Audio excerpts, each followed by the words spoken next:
une cause, bien entendu. Et donc, je suis intervenu à plusieurs reprises, on a notamment un journal qui s'appelle Graffiti au collège, où les élèves peuvent s'exprimer librement. Et d'ailleurs, l'atelier d'écriture a une activité dans ce sens, puisqu'il propose aux élèves d'exprimer des poèmes, des choses de ce genre. Et donc l'atelier d'écriture apparaît comme un espace de liberté, ne serait-ce que la salle dans laquelle les élèves se réunissent, c'est un peu une salle extrascolaire, il n'y a pas de tableau noir, il n'y a pas de table avec des pupitres, etc. C'est un peu, dans l'enceinte scolaire, c'est un peu un endroit où on peut s'évader. Et je crois que ça, les élèves l'apprécient plus que tout. C'est un espace de liberté. Et dans les années passées, on notait souvent de très graves cas de violence qu'on ne voit plus du tout aujourd'hui.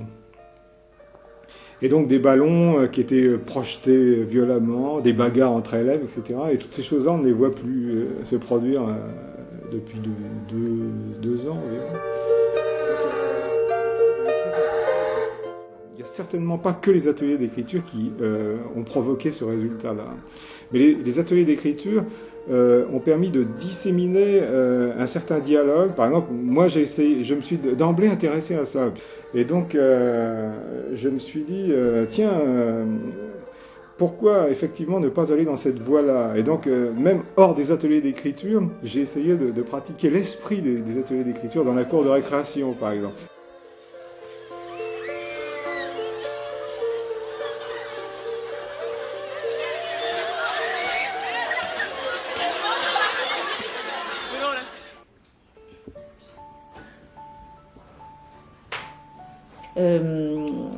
Et évidemment, ce qui est très intéressant, c'est de voir à partir de là les retombées tangibles de ce genre d'expérience.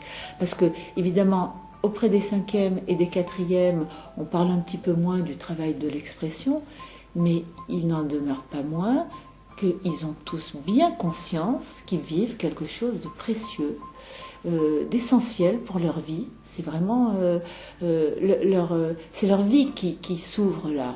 Et ça, ils en ont tous conscience. Alors, du coup, on se demande tous d'où vient cette magie.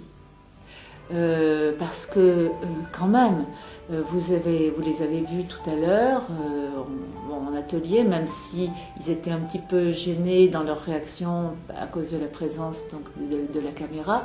Vous avez pu voir d'abord l'aisance rédactionnelle qui a été la leur, et puis vous avez pu voir qu'ils se mettaient en action, comme ça. C'est-à-dire que quand on a l'expérience, même une fois dans sa vie, d'être écouté, mais vraiment écouté, pas juste avec la tête, on est écouté avec toute la personne. C'est une écoute de cœur à cœur, hein, c'est tout simplement ça. Lorsqu'on a vécu cette expérience-là, d'être reçu, d'être écouté de cette façon-là, eh bien, on est disponible au dialogue. Et évidemment,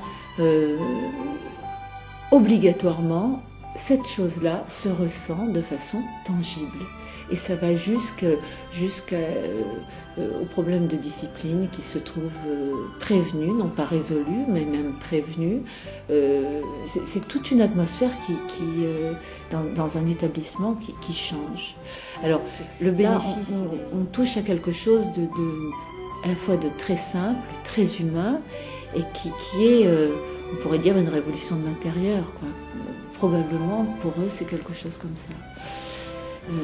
Donc voilà, depuis un an, donc ces ateliers commencent à fleurir ailleurs qu'ici.